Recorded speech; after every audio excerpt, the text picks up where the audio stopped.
حضرت ابو ذر غفاری رضی اللہ تعالیٰ عنہ اپنے خادم سے کہنے لگے کہ مجھے پتہ چلا ہے یہاں فلاں جگہ کچھ غریب لوگ آئے ہیں، تو اس طرح کرنا، جو اچھا اونٹ ہے نا میرے اونٹوں میں سے اچھا اونٹ وہ ذبح کر کے نا تو ان سارے گھروں میں تقسیم کر دو، جتنا گوشت وہاں بھیجو گے اتنا ہی میرے گھر میں بھی بھیج دینا۔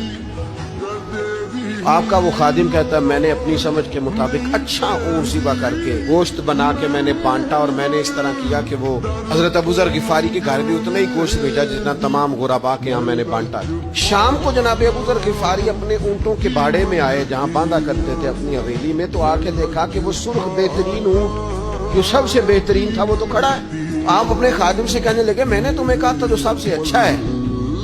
اس کو ذبح کرنا، تو وہ کہنے لگا حضور وہ باقیوں میں سے سب سے اچھا تھا، اس سے ہی تھوڑا سا کمزور تھا، اور یہ تو آپ کی سواری کے لیے ہے، یہ تو آپ کے کام آتا ہے، اس پہ تو آپ سفر کرتے، اس لیے میں نے اسے چھوڑ دیا، اور اس کے بعد جو سب سے اچھا تھا وہ میں نے ذبح کر دیا۔ حضرت ابو ذر غفاری فرمانے لگے تو شاید سمجھا نہیں،